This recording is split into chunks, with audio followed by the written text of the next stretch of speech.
warahmatullahi wabarakatuh. Kembali lagi dengan saya Nina Nugroho di hari Sabtu sore jam 4 sore di program Nina Nugroho Solutions dalam live Instagram Nina Nugroho Store.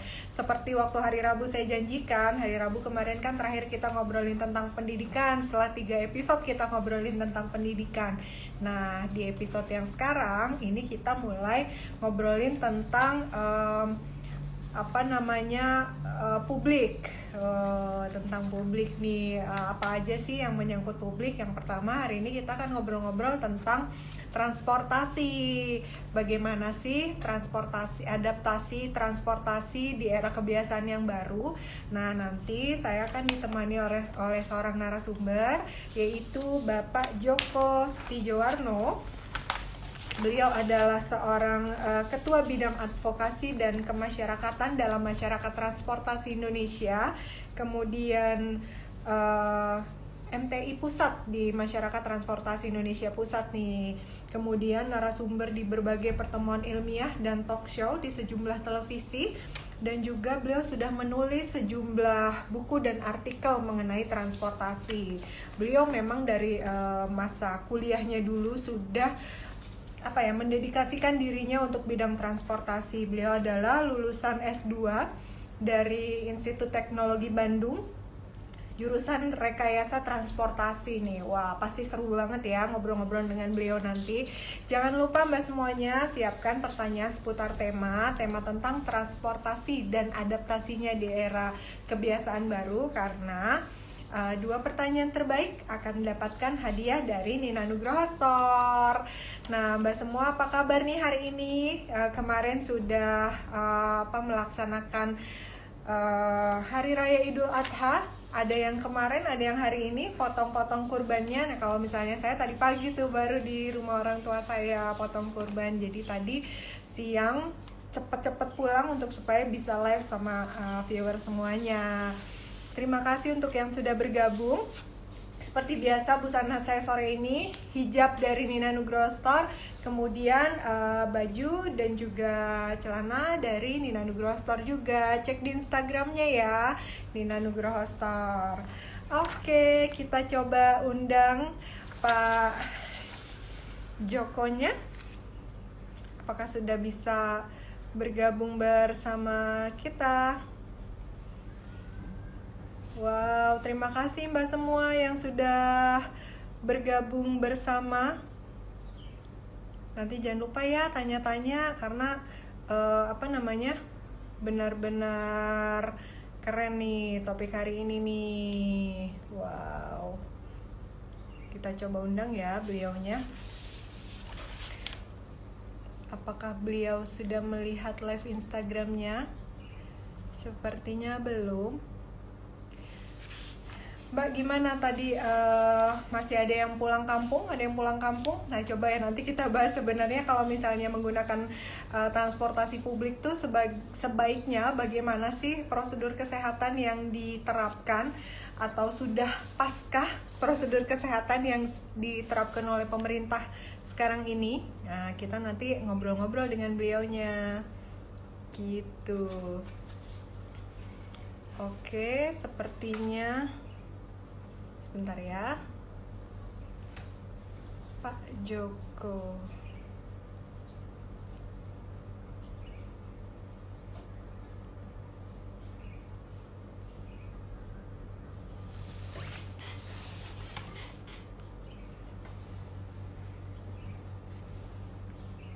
Ya, saya harus end dulu sebentar supaya bisa invite Pak Joko. Nanti saya mulai lagi ya. Assalamualaikum.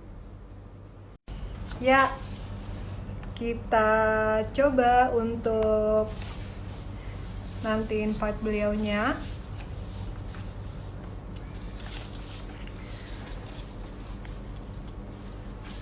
Terima kasih kepada Mbak Zahra Indah 2018, Mbak Yunila Wahyudi. Oke, nih kita coba. Kita nanti akan ngobrol-ngobrol tentang transportasi di era adaptasi yang kebiasaan baru. Assalamualaikum, Pak. Waalaikumsalam. Saya pindah tempat dulu. Oh, oke, monggo Pak. Ya, tadi kita komputer jadi lebih mudah untuk komunikasinya. Oh iya Pak. Bapak Iya, masih Bapak di kantor atau di rumah Pak? ini di kantor ini, karena tadi masih dengan Wah. berita satu. Ntar saya masukkan dulu nih. Ntar. Oh, iya siap Ini Pak. posisinya apa? Landscape atau Ntar ya. Posisinya portrait Pak. Potret ya, sebentar. Ya Pak. Masuk. Oke. Ini harus di harus di apa? Ditaruh di Kondisikan meja ya Pak begini. ya. Iya. Pegel Ya. Pak 1 jam kita ngobrol Pak kalau dipegang ya Pak. Nah, ini ya, apa? Ini dikuatkan dulu. Wow, sudah banyak yang bergabung. Ini cukup? Cukup Pak, siap Pak. Ya, oke. Ya, oke, kita mulai. Bismillahirrahmanirrahim. Pak, tadi saya sudah memperkenalkan Bapak. Apa namanya, Bapak kan merupakan Ketua Bidang Advokasi dan Kemasyarakatan Masyarakat Transportasi Indonesia Pusat ya Pak. Kemudian juga sering mengisi dan menjadi narasumber di berbagai pertemuan ilmiah dan talk show di televisi. Sudah dijelaskan kepada para viewer semua. Kemudian juga menulis sejumlah buku tentang transportasi. Dan kalau dilihat dari saya ngintip CV-nya Bapak, S2-nya juga sudah spesifik ya Pak, bidang transportasi dari ITB tahun 98 ya Pak ya. Bapak dari dulu suka, kenapa nih Pak, apa yang membuat Bapak sangat concern terhadap bidang transportasi di Indonesia Pak? Boleh diceritain sedikit Pak?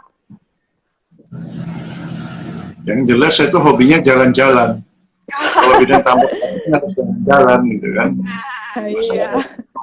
Kalau menekuni bidang transportasi nggak suka jalan-jalan, ilmunya berkurang.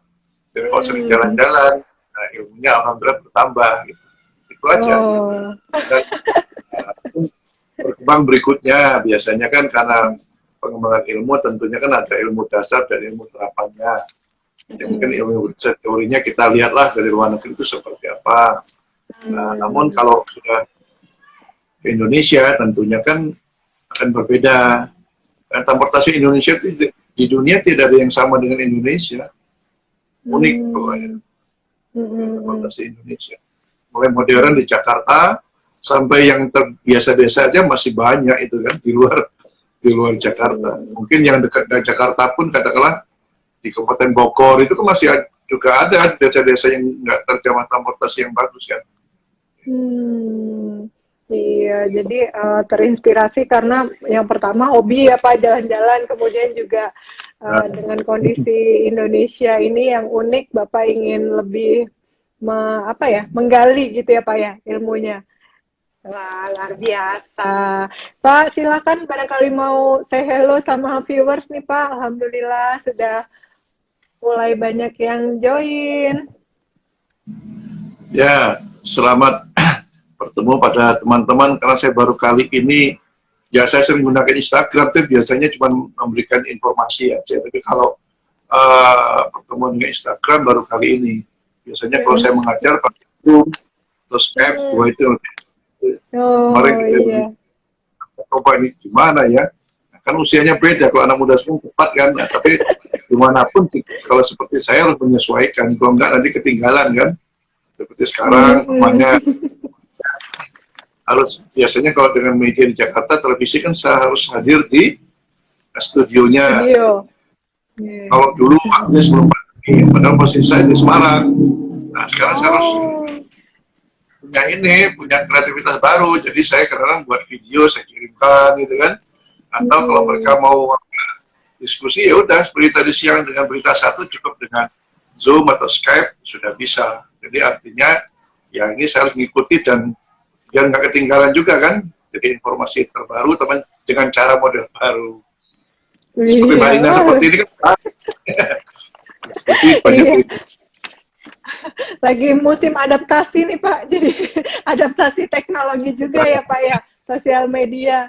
Iya, mudah-mudahan ini jadi pembuka jalan awal Pak, supaya Bapak bisa berkomunikasi langsung sama masyarakat Indonesia terkait transportasi Pak, bikin live IG sendiri.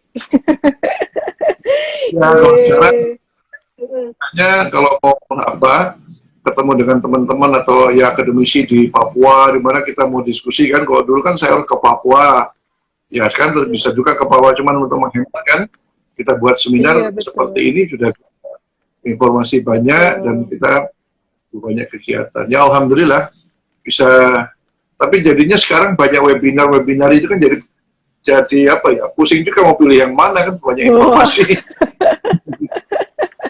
Iya, Bapak juga banyak diundang ya Pak, jadi harus pilih-pilih. Terhormat sekali Pak Nina Nugroho ditemani oleh Bapak sore hari ini untuk ngobrol-ngobrol seputar transportasi dan adaptasinya di kebiasaan yang baru nih Pak. Pasti viewer semua juga pengen dapat informasinya sebenarnya bagaimana sih ketentuannya gitu kan, dan bagaimana penerapan protokol kesehatan di mata Bapak gitu sekarang, apakah sudah cukup ataukah ada yang perlu diperbaiki lagi. Kita ngobrol sampai dengan jam 5 sore nih Pak gitu ya Ya, Pak, semangat ya Pak, 1 jam boleh. Pak. Tetap semangat, tetap sehat. Tetap semangat. Iya Pak, banyak yang nanya nih Pak, kan PSBB di Jakarta itu diperpanjang sampai dengan tanggal 13 Agustus. Nah, tapi Betul. walaupun seperti itu, masyarakat sudah kadung kembali melakukan kegiatan mereka seperti biasa, walau belum normal sebelum pandemik, tapi kegiatan apalagi ditandai dengan mulai penuhnya transportasi publik nih Pak. Nah, untuk melakukan kegiatannya, karena banyak yang bekerja di Jakarta, tinggalnya di Bogor, di Bekasi, gitu kan Ya. Pak. Jadi harus pakai transportasi publik gitu. Nah, eh, terlebih lagi Pak, sekarang kemarin baru Lebaran dan ternyata karena Idul Fitri kemarin juga banyak yang nggak mudik, akhirnya banyak yang mudik di Idul Adha ini nih Pak. Nah, melihat fenomena ini menurut Pak Joko bagaimana Pak? Ya, saya itu sejak pandemi bulan apa ya? Terakhir saya naik pesawat itu tanggal 5 Maret. 5 Maret ya. Hmm. Kemudian baru naik pesawat lagi tanggal kira 3 minggu yang lalu. Itu pun karena Hmm. keluar Jawa. Batam, saya ke Batam, nyebrang ke Pulau Karimun gitu kan. Tapi kalau di Jawa aja saya ya baru 3 minggu yang lalu, hampir setiap minggu saya ke Jakarta bawa mobil sendiri. Karena Semarang Jakarta dengan ada jalan tol 6 jam sampai itu ya. Sampai. Nah, terlepas dari itu sebenarnya kondisi seperti ini tuh bukan hanya di Indonesia. Saya baca literatur di luar negeri juga sama. Jadi semua negara ini tidak ada contoh yang bagus tuh nggak ada. Yang dulu bilang no, Cina sudah nunggu, ternyata ada periode kedua. Korea katanya bagus, ternyata muncul lagi kedua. Artinya ini semuanya belajar. Yang penting kita jangan saling menyalahkan, adanya aturan-aturan protokol kesehatan itu diikuti. Itu aja. Ya. Nah, untuk transportasi ini memang transport ini kan sebagai pembawa sebenarnya. Bagaimana yang dulu di Cina atau di mana bisa ke Indonesia, mesti ada yang bawanya kan sarana transportasi. Ya. Nah, artinya memang transportasi ini untuk penggerak, namun kalau kita tidak bergerak, tidak bermobilitas, ekonomi juga tidak berjalan. Nah, bagaimana caranya orang bermobilitas, namun harus sehat. Makanya kami dengan perubahan kita bilang transportasi itu tujuannya tidak aman, nyaman, selamat, ya, tetapi harus ditambah higienis. Nah, itu kan higienis dan katanya tambah humanis. Ya, yang penting transportasi humanis, yang higienis sekarang yang sehat. Kalau dulu nggak melihat, sekarang kita berpikir transportasi sehat, itu yang kita perhatikan. Nah, ketika angkutan-angkutan sudah mulai bergerak, itu kan ada protokol kesehatan untuk angkutan umum. Saya melihat KRL sebagai contoh yang apa ya cukup baik lah caranya. Artinya memang kita betul pada saat itu mengkonsultasi dengan ahli kesehatan berapa kapasitasnya. Jelas kapasitas tidak bisa seperti dulu lagi. Ya, cuman bedanya kalau ke luar negeri ketika angkutan umum kapasitas tidak bisa 100%, mereka mengalihkan warganya untuk jarak dekat naik sepeda. Nah, sepeda berjalan kaki. Nah, tapi di sana kan masyarakat sudah terbiasa berjalan kaki naik sepeda. Nah, kapasitas jadi tambah. Parkir tepi jalannya hilang, jalur sepeda dibuat bagus, tambah lagi. Di kita, sepeda itu kan baru untuk akhir pekan, ya. Namun kalau kalian sekarang di Jakarta sudah tiap hari, pagi hari sudah banyak bersepeda tuh Jalan Tamrin Sudirman ya. Dan tadi siang, teman-teman kepolisian juga mendukung itu, ini bagus. Artinya, kita harus bermobilitas, tapi tentunya kita menjaga kesehatan kita. Makanya ada aturan protokol kesehatan buat angkutan. Sebenarnya udara, laut, darat juga ada, termasuk juga kendaraan pribadi seperti apa. Pemerintah sudah mengeluarkan itu. Nah, itulah mari kita taati bersama. Namun ini juga tidak terlepas dari kondisi ketakutan dari masyarakat. Wajar ya, di Inggris itu, di London ya, itu sekitar 70% masyarakatnya itu nggak percaya menggunakan angkutan umum, takut mereka. Sama, namanya manusia dimanapun takut. Ya, kalau saya diskusi di salah satu radio swasta di Jakarta, pada saat itu ada driver ojol. Dia bilang, oh, kami itu sebenarnya kalau mati nggak takut Pak, semuanya mati kan. Cuman masalahnya kalau kena COVID ini sakitnya itu nggak karuan, takutnya sakitnya itu dia bilang, kalau mati semuanya mati, sakitnya nggak mau dia. Nah, ini yang menarik, artinya kita juga harus berpikir bagaimana menyediakan transportasi umum itu yang sehat. Nah, minggu lalu ada diskusi juga mengenai itu, ya, bagaimana menyediakan sehingga masyarakat itu tetap menggunakan angkutan umum, namun angkutan menyediakan ini angkutan umum yang sehat, ada jaminan sehat itu, saya bilang dengan pemerintah. Sehingga masyarakat yakin, banyak kalau nanti makin banyak menggunakan kendaraan pribadi, ya kemacetan, polusi udara meningkat, dan angka kecelakaan. Kemarin itu angka kecelakaan kita menurun karena mobilitasnya rendah. Nah, ini harus dipertahankan, ya, gitu kan. Cara kita bagus, penggunaan energi kita juga fosil terutama ya, fosil kurang. Nah, ini meyakinkan, pemerintah meyakinkan itu bahwa sehat loh. Nah, kapasitas kalau di Jakarta itu sebenarnya belum sampai 100%. KRL itu sekarang ini sekitar 40%. Cuma beritanya heboh ketika Senin pagi ya. Besok Senin pagi heboh itu KRL itu ya. Karena penuh ya Pak ya. Iya, tapi habis itu ya biasa aja. Kalau jam 10 naik itu ya rendah, masih bisa. Nah, hari biasa masih bisa. Tapi Transjakarta juga masih 50% kok. Jadi masih bisa untuk meningkatkan kapasitas itu. Gitu, Pak, iya, tadi disampaikan transportasi yang sehat gitu. Pengertiannya transportasi sehat sendiri seperti apa sih Pak, biar para viewers pada paham nih Pak? Ya, memang saya munculkan itu ketika kemarin membahas beberapa waktu yang lalu. Saya kan sering dimintai pendapat oleh media. Saya tambahkan aja, saya bilang kita harus membuat transportasi higienis. Itu jadi judul media gitu kan. Artinya saya mengingat pada pemerintah kan pemerintah punya standar pelayanan minimal ya untuk angkutan. Jadi standar pelayanan kenyamanannya bagaimana, kemudian keamanan harus bagaimana, keselamatannya. Kita belum bicara higienis selama ini, belum. Nah, sekarang kita tambahkan higienis, artinya contohnya begini. Ketika kendaraan itu entah bus, kereta atau pesawat sebelum diberangkatkan harus ada disemprot disinfektan dulu. Ya, kalau di China, saya lihat beberapa bis itu pakai ultraviolet, dia pasang ultraviolet, ya. Kemudian dinyalakan dalam 15 menit. Setelah itu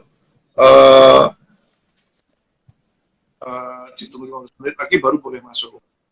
Bahkan bis-bis yang itu sekarang ketika masuk itu ada kamera yang bisa memantau suhu tubuh. Jadi nggak perlu satu persatu.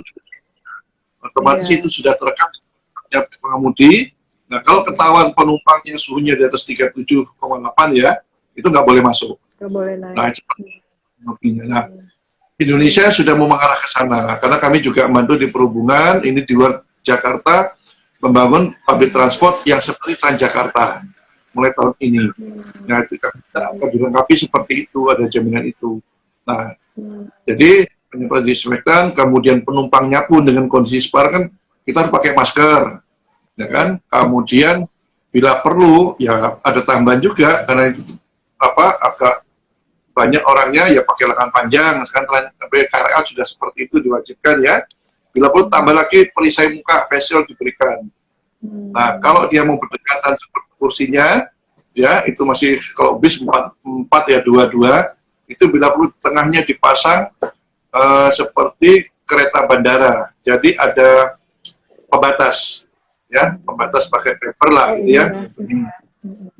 Nah itu juga membatasi kan, jadi kita sudah pakai itu membantu. Tapi ada inovasi baru kemarin. Pada saat itu saya presentasi kami ketika 7 tahun yang lalu, saya bilang saya ke Kuala Lumpur, itu ada bis kursinya 3, terpisah.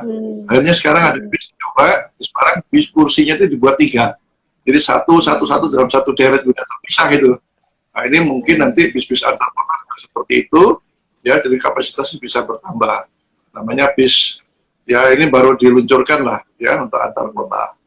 Nah, selain itu juga saya pikir kebersihan dari pengemudinya juga ya, semuanya harus intinya tiga hal kan, jadi pakai masker, dia harus cuci tangan, bahkan harus jaga jarak itu bisa disamakan dengan tadi, dengan dipasang sekat seolah itu menjaga jarak tidak harus 2 meter, tapi kita sudah menggunakan lengan panjang, pakai masker, face shield dan sebagainya, sudah setara lah seperti itu. Pembatasan kapasitas penumpang juga termasuk tidak ya Pak ya? Masuk di sana. Jadi kalau KRL itu nggak mungkin sampai 70%, nggak. Perkiraan saya 60-65% sudah bagus. Itu pun duduknya itu masih diatur. Jadi berdiri itu ada yang menghadap ke, diharapkan kalau kanan kiri ngadapnya ke jendela, gitu. Tidak boleh bicara. Ya, tidak boleh berbicara. Ya, kalau kita berdenda di Singapura, kalau bicara dalam itu didenda, kita belum lah ke sana, tapi tidak boleh bicara. Kemarin kan udah naik bis, naik Transjakarta, kemudian KRL, MRT, tidak boleh makan dan minum, kecuali bulan puasa ya. Nah sekarang tambah lagi, tidak boleh berbicara. Harapannya tidak ada lompatan-loncatan dari air liur lah. Droplet ya Pak ya. Dropletnya itu dihindari seperti itu. Nah, kondisinya memang seperti ini. Iya, tapi dengan kondisi Jakarta yang jam kerjanya tuh kan sama semua tuh Pak, masuknya jam 8 atau jam 9, pasti ada konsekuensi di 1 jam tertentu di pagi ataupun jam pulang kantor penumpukan penumpang itu Pak ya.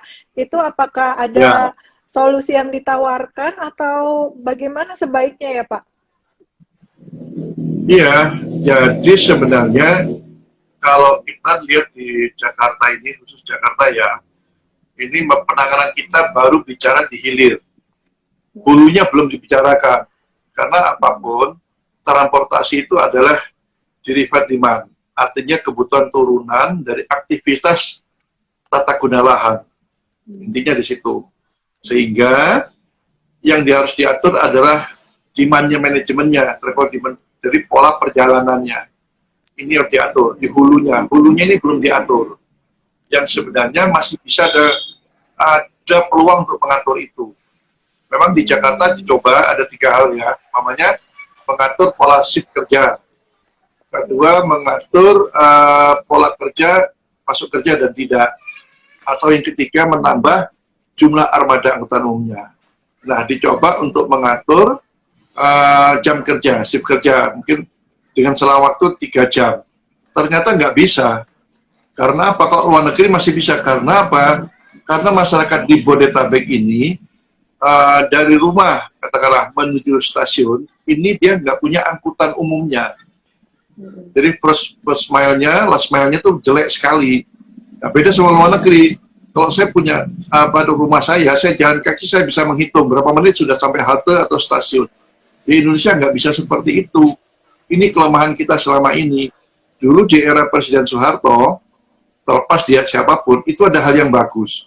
Setiap membangun kawasan perumahan, itu mesti ada ikuti dengan angkutan umum, mesti ada trayeknya. Sekarang coba dilihat, ratusan rumah, mungkin ribuan perumahan Bodetabek itu tidak punya sarana angkutan umum. Nah, akhirnya apa? Masyarakat selain beli rumah, dia harus nyicil lagi sepeda motor. Ini yang merusak. Makanya ini harus dirubah undang-undangnya. Setiap membangun kawasan perumahan harus ada trayek angkutan umum. Nah, kalau sudah seperti itu bisa diatur, makanya pola kerja shift itu nggak berjalan. Mungkin kalau mau sekarang pola work from home, ya kan? Kerja dari rumah itu diatur. Mungkin seminggu masuk, seminggu tidak. Nah, seperti itu bisa menjadi pola baru juga. Nah, tapi ini kan tidak hanya kerja Kementerian Perhubungan, jadi kerja mewenang dari banyak pihak lah. Mungkin kalau mengatur bagian negeri itu ada Menpan, ya Kemenpan. Kemudian kalau DKI lah punya. Kalau Menko BUMN mengatur BUMN. Nah, swasta ini Menteri Tenaga Kerja yang mengatur itu. Nah, cukup banyak swasta ini, nah, itu harus diatur seperti itu. Tapi kalau enggak, ya udah kita tambah angkutan umumnya ditambahkan. Jadi umpamanya ada kantor-kantor antar jemput kan ada, jumlahnya 10 tambah 20. Bisa kok, sekarang bis-bis itu banyak yang menganggur, ya kan? Yang bis-bis wisata, mereka bisa dilibatkan sehingga mereka bisa hidup juga seperti itu. Nah, itu yang belum dilakukan nampaknya, yang pola dua pola terakhir. Kok yang shift untuk kerjanya sudah, cuman nampaknya kurang berhasil. Kapan rencananya mau mulai diterapkan tuh Pak? Karena lumayan bisa jadi solusi mungkin ya Pak ya. Ya, jadi kemarin ya minggu lalu kita diskusi, Badan Pengelola Transportasi Jakarta ini akan jemput bola dia, biar orang-orang itu tidak bawa kendaraan pribadi. Kan perumahan-perumahan di Bodetabek variasi, ada yang kelas menengah ke bawah, masyarakatnya juga ada kelasnya menengah, ada yang kelas atas. Yang kelas atas ini daerah mewah-mewah itu akan diberikan angkutan bus di sana, sampai di sana. Bahkan saya usulkan busnya itu nanti pilihannya di haltenya di kawasan perumahan itu ada parkir sepeda, taruh di situ dia naik bus, atau bisnya naik bayar sekalian bawa sepedanya boleh. Nanti di Jakarta berhentinya titik poinnya sementara 2, ada di Blok M, ada di Juanda. Nah, kalau turun di Juanda bisnya dia bawa sepeda, naik sepeda lagi kan. Nah, di Jakarta sepedanya jalur-jalurnya diperhatikan lebih bagus lagi, sehingga kan tetap menjaga kesehatan juga gitu ya.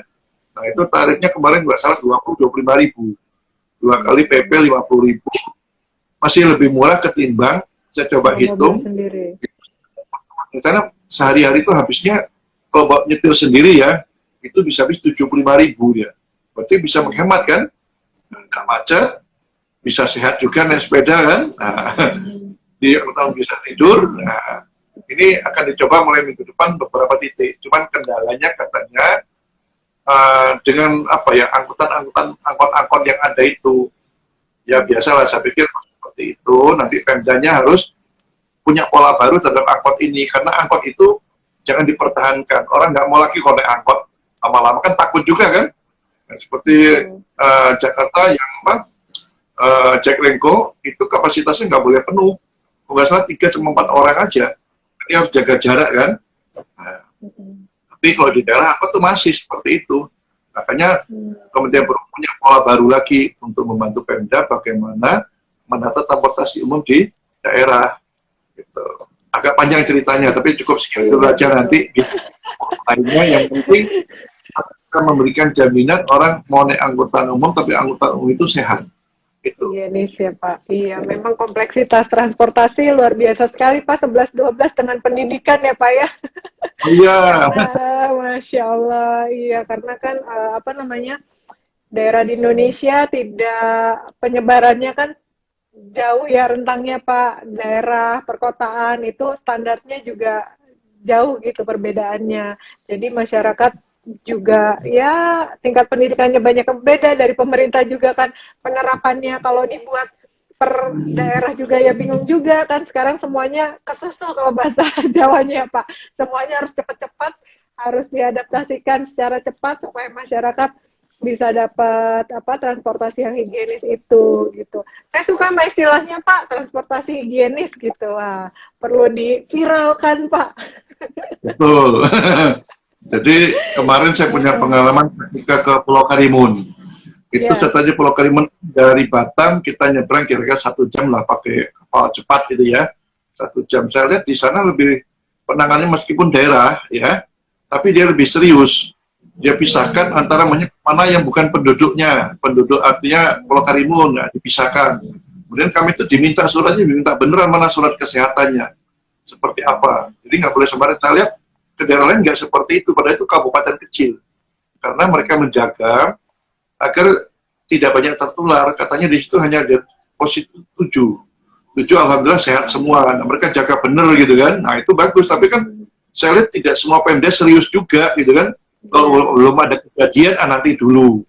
Saya nggak sebutlah beberapa daerah itu pas ada kejadian, ternyata yang kena kejadian pejabatnya duluan. Nah baru kelabaan semua kan.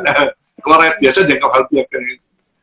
Rupanya yang kena pada pejabat tingginya dulu kena, nah baru kelabaan mereka. Artinya mereka anggap hal biasa gitu kan. Padahal ini kan penyebaran kita itu kan penyebaran virus ini kan variasinya cukup banyak sekali gitu kan. Betul. Jakarta kantor juga kena, kelihatannya aman, seminggu muncul lagi. Selalu naik turun. Iya. Wah, luar biasa Pak. Izin mulai membacakan pertanyaan dari viewers Pak. Sudah banyak sekali pertanyaan yang masuk. Dari Yunila_Wahyudi, apa saja protokol kesehatan di transportasi Pak? Gitu. Apakah termasuk dengan disinfektanisasi setiap selesai digunakan? Katanya Pak. Ya, tadi saya sudah sebutkan ya. Ada rinciannya, sampai saya nggak hafal itu. Saya kalau buat itu sering kalau di grup WhatsApp sering saya sebarin lah. Kalau saya ada seminar, saya masukin aja, nggak usah saya bacakan seperti inilah. Di penerbangan kayak gini, di laut dan udara, udara dan sebagainya, rinciannya ada, itu bentuknya gratis. Nanti kalau mau dengan saya, bisa dengan diberikan nomor HP saya, nanti saya kirimkan lah. Kayak apa seperti itu. Jadi makin banyak menyebar kan makin bagus. Bentuknya grafis saja sebenarnya, cuma gambar untuk satu tulisan males ya. Kalau bentuk gambar, lumayan membantu sampai kendaraan pribadi juga. Ya memang salah satunya disinfektan itu. Mobil pribadi kita pun kalau bila yang wajib sebelum berangkat ya disinfektan dulu. Ya kalau selesai disinfektan ya bagus juga, mau berangkat disemprot lagi. Nah, jadi perilakunya sama lah, seperti itu. Rumah-rumah kita juga sama kan, jangan dibiarkan pintu dan sebagainya itu ya. Iya, semprot ya. Nanti ke saya bentuknya seperti apa, bentuknya gambar-gambar lebih mudah untuk dipahami. Boleh nanti nggak boleh disebarin, silakan dengan Instagram saya juga nanti saya masukkan. Gitu. Siap Pak. Nanti izin minta gambarnya ya Pak untuk sosialisasikan ke para viewers nih lewat Instagram. Kan ada gini, ada di kantor, pada saat penyembelihan ada semua, nanti saya kirimkan. Ya. Iya Pak. Nggak ada bentuk baku yang berlaku untuk semuanya Pak, masih ini ya, tergantung di mana kendaraan apa gitu ya Pak ya. Bentuk bakunya 3 hal tadi, yang jelas itu pakai masker, gitu, kemudian cuci tangan, gitu, kemudian yang satu jaga jarak, itu bentuk bakunya 3 itu. Kemudian digunakan, kalau nggak cuci tangan sekarang orang cuci tangan sudah malas, hand sanitizer kan murah, ya udah kita masing-masing bawa itu kan. Sekarang orang cuci tangan nggak kayak dulu lagi tuh. Karena memangnya sudah hand sanitizer-nya lebih murah sekarang, mudah didapatkan, dan harganya murah, lebih praktis kan. Kalau cuci tangan kan tangannya basah, itu kan lapnya nggak ada, susah deh. Iya, baik Pak. Kemudian lanjut ke pertanyaan dari Mesartika. Kadang orang Indonesia pas di luar negeri mereka nyaman pakai transportasi umum. Pas balik lagi ke Indonesia milih kendaraan pribadi. Ada apa ya Pak dengan transportasi umum di Indonesia katanya? Ya, sekarang kondisi sekarang sebenarnya terlepas masa pandemi umpamanya, kondisi transportasi Jakarta itu sudah cukup bagus, Jabodetabek ya. Saya katakan demikian karena kalau saya pernah ke Eropa, di Jakarta, Jabodetabek. Kalau di Prancis itu pintu masuknya itu dikasih daun pintu. Ya kita masuk agar nggak bisa keluar. Karena banyak orang meloncat itu kadang-kadang di sana. Jadi saya bilang LRT itu dengan negara-negara dunia sama, kebersihannya juga, sistemnya juga sudah sama. Ya, cuman ini baru Jakarta kan, belum sampai ke daerah. Nah ini sekarang bagaimana pemerintah mempercepat hal-hal perbaikan itu sampai ke daerah. Kita butuh kepala daerah yang mau. Terkadang ketika pusat memberikan alternatif pilihan itu, beberapa kepala daerah tuh nggak mau, karena nggak mau berurusan dengan apa angkot-angkot tadi. Padahal angkot itu kan mau disejahterakan, mereka jangan setoran ya. Di Transjakarta nggak ada setoran kan. Ketika masa pandemi ini sopirnya ya gimana ya, tenang-tenang aja, mau ada perubahan tidak ada, saya dapat gaji bulanan. Nah, pola-pola seperti itu harus sampai ke daerah. Nah, ini yang sedang dikembangkan. Tahun ini baru 5 kota, insya Allah tahun depan akan tambah terus. Kita berharap bahwa banyak daerah mengusulkan. Bahkan saya bilang, ini kan mau pilkada. Nah, calon-calon kepala daerah ditanya, Anda punya program atau enggak? Kalau nggak punya, jangan dipilih. Nah, Menteri itu sudah bilang ke Menteri, kalau ada kepala daerah tidak punya program penanganan virus, itu jangan dipilih. Ya, saya tambahkan lagi, nggak punya program apa, jangan dipilih. Nah, apalagi nggak mau jalur sepeda kan, nah, tambah bangun jalur sepeda. Pusat pun akan bantu daerah kok nanti membangun jalur sepeda di daerah. Sudah peraturannya sudah keluar gitu kan. Nah, sehingga orang bersepeda itu tidak hanya untuk akhir pekan, tapi bisa untuk keseharian juga. Iya, wah idenya bagus Pak. Jadi harus punya solusi nih untuk transportasi di Indonesia. Jadi salah satu poin kampanyenya ya Pak ya. Ya, kita harus melakukan itu. Jadi teman-teman komunitas sepeda kan cukup banyak, ya kita ajak bersama-sama aja. Jadi bukan hanya untuk akhir pekan kan, tiap hari bisa bersepeda.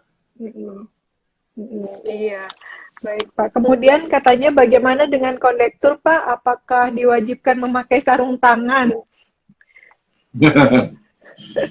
Ya, ini juga memang kita dihindari banyak-banyak pegang itu. Makanya kalau pegang tiket itu semuanya sarung tangan itu salah satu cara. Saya lihat sekarang kalau di kantor perbankan itu satpam itu pakai sarung tangan juga.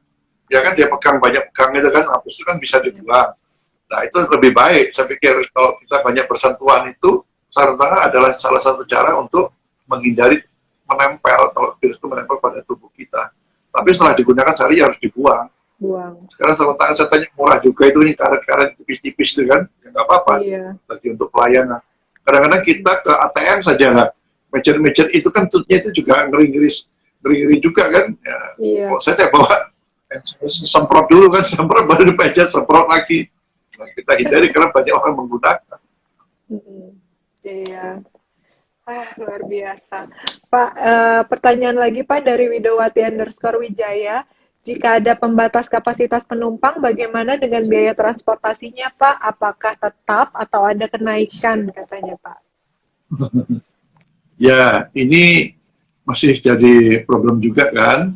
Jadi memang ini kalau angkutan umum, memang dimanapun angkutan umum di dunia ini mendapatkan subsidi.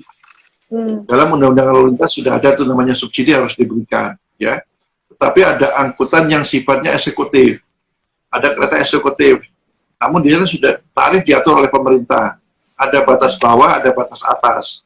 Jadi setelah dihitung batas atas masih masuk, ya dia nggak jadi masalah. Namun tadi kalau memungkinkan, umpamanya perusahaan bus itu tidak mungkin dia merubah kursinya katakanlah menjadi satu-satu ya. Mungkin salah satu caranya diberikan pembatas tadi sehingga tarifnya tidak naik, tapi dengan syarat penumpangnya pun harus pakai lengan panjang, pakai face shield, kemudian pakai masker. Di kereta api juga demikian kan, naik kereta api itu diberikan face shieldnya gratis, kan murah kan, masuk dengan tarif juga. Nah, ini nanti memang mungkin ada formula baru lah, ya mudah-mudahan tidak naik. Seandainya naik pun kami sudah mengusulkan agar untuk sementara waktu sebelum ekonominya meningkat itu diberikan selisih biaya normalnya itu nanti dapat subsidi dari pemerintah biar masyarakat bisa bergerak. Betul, iya. Semoga terjawab Mbak Widowati_Wijaya. Kemudian ada pertanyaan lagi Pak, berarti nanti angkot-angkot tersebut dialihfungsikan menjadi angkutan jemputan kantor ya Pak? Karena jika tidak, kasihan juga para supir angkot harus kehilangan pekerjaan katanya. Mungkin ini yang tadi tentang supir-supir angkot itu Pak. Ya ini sebenarnya programnya sudah lama, cuman baru dikerjakan, dimulai dari daerah. Semarang sudah mulai, Jawa Tengah sudah, meski belum seluruhnya. Nah sekarang pusat sudah membuat tahun lalu, tahun ini dikerjakan. Jadi kalau di Jakarta ada namanya Transjakarta. Cuman bedanya Jakarta kan jalurnya khusus. Daerah nggak usah khusus saya bilang, yang penting bisnya itu rendah, tapi operatornya apa? Pengusaha-pengusaha angkot itu. Saya nggak setuju kalau ada pengusaha baru, meskipun ya maaf ya ada lelang.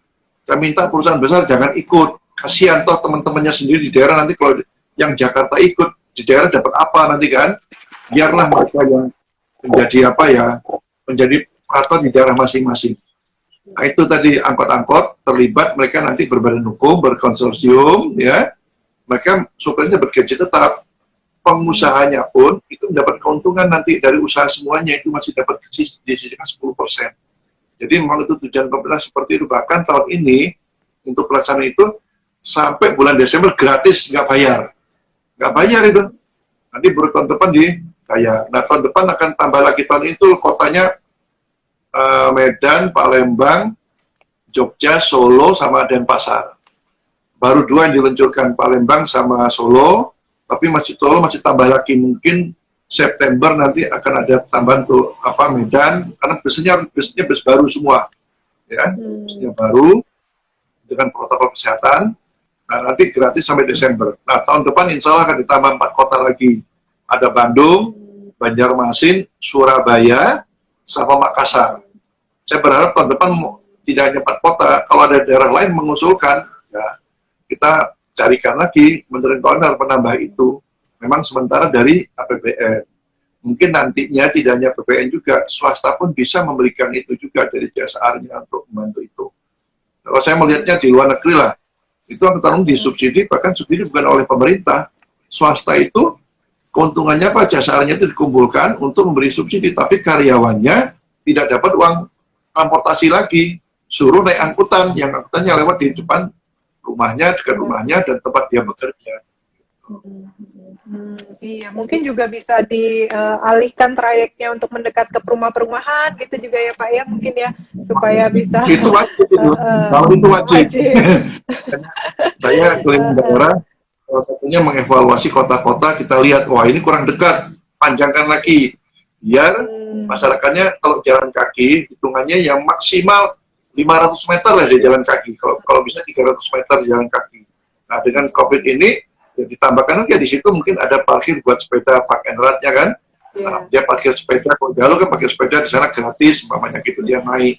Atau di armadanya dimungkinkan nggak dia bawa sepeda, bisa jadi.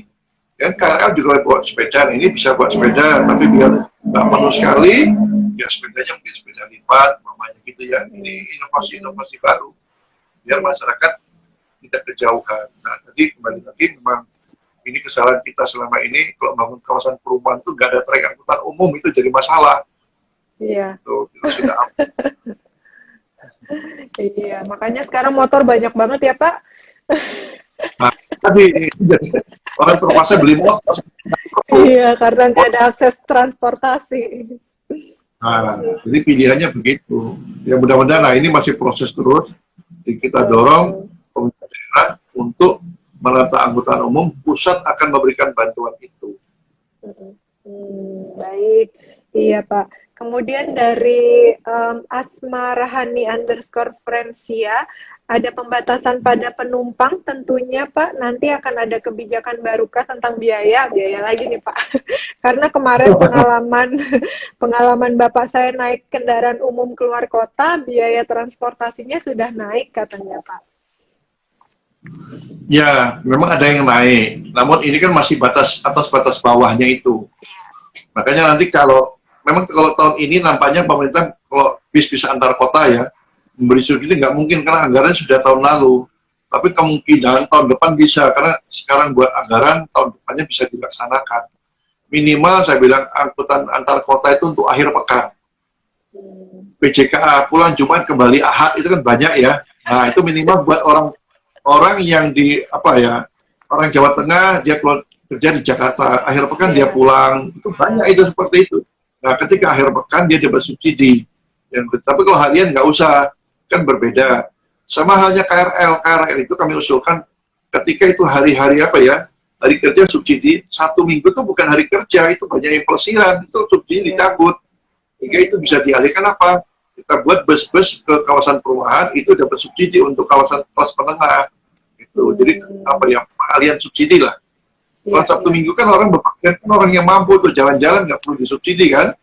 Nah, kalau Hari biasa ya harus disubsidi karena kebutuhannya komuter untuk keseharian. Keseharian, iya betul Pak. PJKA pulang Jumat kembali Ahad. Aduh, baik Pak. Kemudian dari Hanafia Ayu 28, apakah ada sanksi khusus untuk para penumpang yang tidak mau mengalah pada kaum manula, ibu hamil, dan kategori lainnya? Karena banyak penumpang seperti itu, bahkan sebelum pandemi, katanya Pak. Sanksi. Ya itu sering terjadi ya. Memang ini menjadi sebenarnya sanksi sosial. Kalau saya bilang itu lebih banyak sanksi sosialnya seperti itu. Makanya kalau saya lihat di Jakarta kalau ada seperti itu, penumpangnya menegur itu, memberikan sanksi, bukan sanksi ya, membuat dia untuk mengalihkan. Nah, makanya kalau sekarang ada petugas dulu, kalau enggak kita beritahu petugas. Nanti petugasnya akan memberitahu akan dia ini tempatnya digunakan, jangan pura-pura tidur kan, biasanya pura-pura tidur gitu kan. Iya. Itu yang terjadi gitu kan. Nah, tapi kalau di luar negeri saya lihat ada yang dikosongkan sengaja, ada yang diisi. Tapi biasanya kalau untuk manual di pojokan itu dikosongkan, orang nggak mau. Jadi kalau negeri saya lihat, ini saya mau duduk, tapi orang sana kok nggak mau duduk ya, saya nggak mau kan, berarti kalau saya duduk malu kan. Kita nggak kosong, kita duduk pura-pura tidur kan nanti. Nah itu biasanya petugas yang menegur. Sementara sanksi uang nggak ada. Teguran ya, teguran. Iya, baik Pak.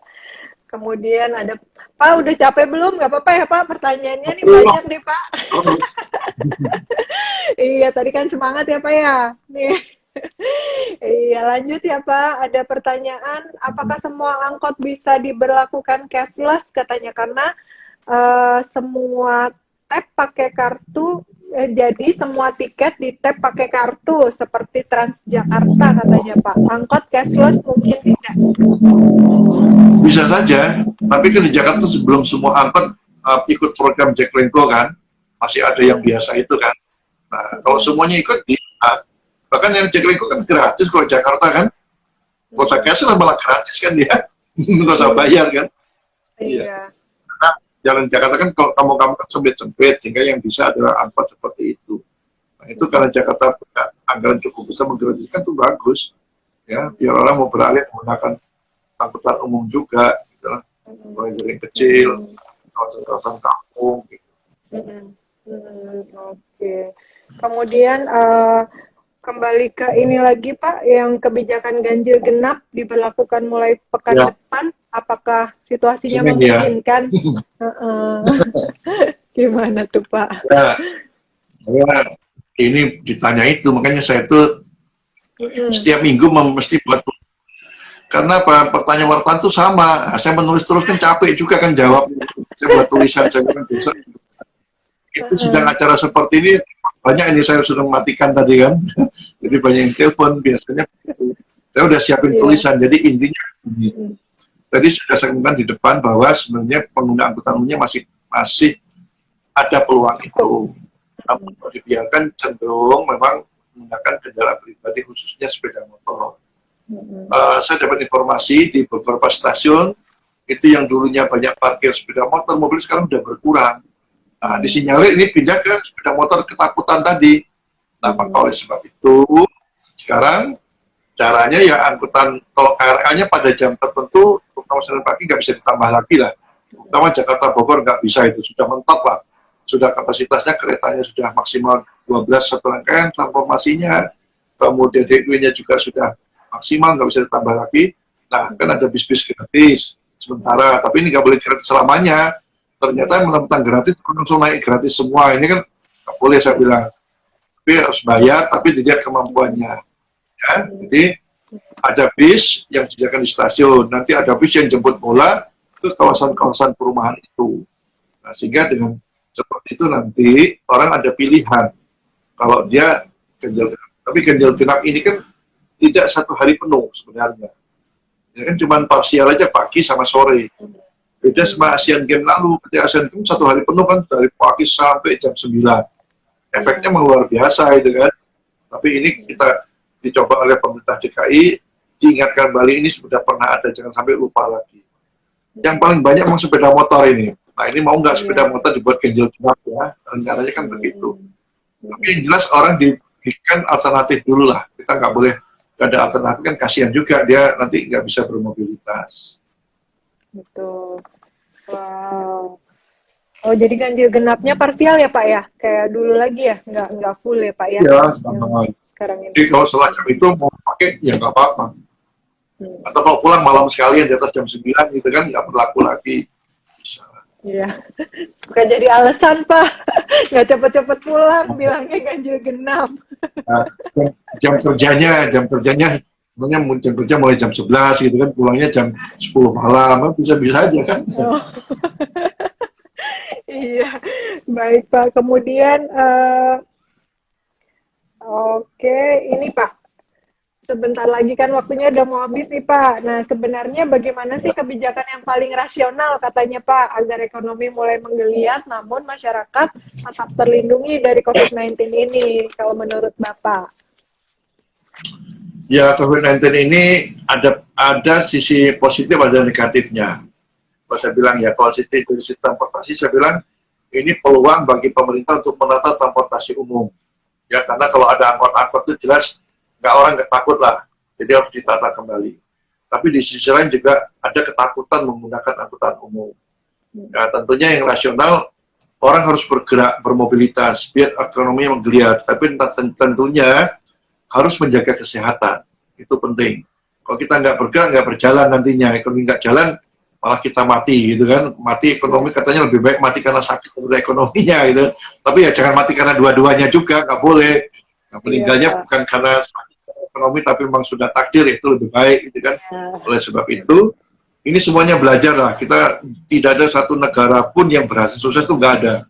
Ya, tapi yang jelas kita semuanya harus menjaga kesehatan masing-masing. Pemerintah sudah memberikan arahan. Tapi kembali lagi pada masyarakatnya dengan menjaga protokol kesehatan karena ada sanksi. Nah ini persoalannya Pak, itu kan kesehatan bukan untuk diri kita, tapi untuk lingkungan kita juga. Itu harus disadarkan oleh masyarakat kita sebagian besar seperti itu. Jadi sehat itu bukan diri kita, tapi sehat buat lingkungan kita, buat keluarga kita. Jadi ekonomi jalan, mobil jalan, tapi di sisi lain juga protokol kesehatan harus kita ikuti. Tuh viewer semua jangan lupa mengikuti protokol kesehatan yang sudah ditentukan oleh pemerintah di publik transportasi di Jakarta atau di daerah-daerah lain. Kemudian Pak, saran Bapak dong Pak pada masyarakat pengguna transportasi umum agar tetap sehat meski sudah melakukan sejumlah aktivitas. Nah ini nih, viewers dengerin ya. Ya. Saya melihat di kereta sudah cukup bagus ya, karena itu sudah mensyaratkan. Sebenarnya penggunaan lengan panjang itu sudah lama diwacanakan, cuman kan bertahap. Nah sekarang menggunakan kereta itu cukup bagus.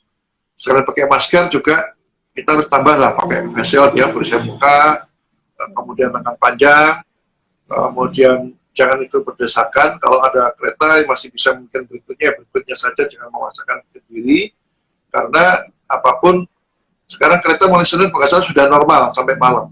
Karena Jakarta juga sama, jadi kondisi sudah normal, ada pilihan waktu juga. Ya, jangan memaksakan. Kemudian yang jelas kesehatan imun kita harus ditambah. Bersepeda juga bisa alternatif kita untuk pengganti kendaraan pribadi, bermotor. Untuk jarak dekat kita bersepeda. Nah kita dorong pemerintah supaya jalur-jalur sepeda itu yang aman dan selamat. Itu yang penting. Ya mudah-mudahan nanti tiap daerah punya perda, kembali lagi bersepeda seperti 40-50 tahun yang lalu. Nah, dia dapat punya parkir sepeda. Jadi kita berpergian tetap dalam kondisi sehat. Iya. Wah, luar biasa sekali Pak, obrolannya nggak terasa udah 1 jam. Mau 1 jam nih Pak, 5 menit lagi Pak. Nggak terasa ya Pak, Masya Allah. Iya, alhamdulillah juga pertanyaan banyak dari viewer semuanya. Mudah-mudahan bisa saling memberikan informasi dan bisa bermanfaat informasinya ya Pak ya. Amin. Iya, amin. Kasih protokol kesehatan untuk pakai sektor ya, saya kirimkan nanti. Atau di Instagram saya juga apa nanti saya masukkan ke sana. Iya, siap. Iya, Pak. Kalau misalnya ada yang mau tanya-tanya seputar transportasi via DM Instagram, boleh nggak katanya, Pak? Boleh Boleh. Boleh. Berarti sekarang buka Instagram ini biasanya Instagram saya jarang saya buka, cuma saya kirim informasi aja. Sekarang harus sering. Harus lebih Ya, sering ya Pak. biasanya pakai Facebook. Sudah lama nggak buka Facebook, saya passwordnya lupa gitu kan. Terus saya beri informasi. Ya tulisan-tulisan nggak ada. Biasanya kalau tulisan saya itu kalau buka Google aja dan nama saya tuh keluar kok tulisan-tulisannya sering di situ. Oh, baik. Iya. Wah, kabar gembira viewer semuanya. Boleh di DM atau boleh terus cekidot ya, Pak. Instagramnya Pak Joko nih. Waktu saya bisa jawab lah ya, berbagi waktu Iya. nanti. Iya. Iya Pak, sekali lagi Nina ucapkan terima kasih sekali Pak atas ketersediaannya berkenan untuk menemani saya di acara Nina Nugroho Solutions Pak lewat live Instagramnya Nina Nugroho Store. Terima kasih banyak Bapak, mudah-mudahan selalu sehat.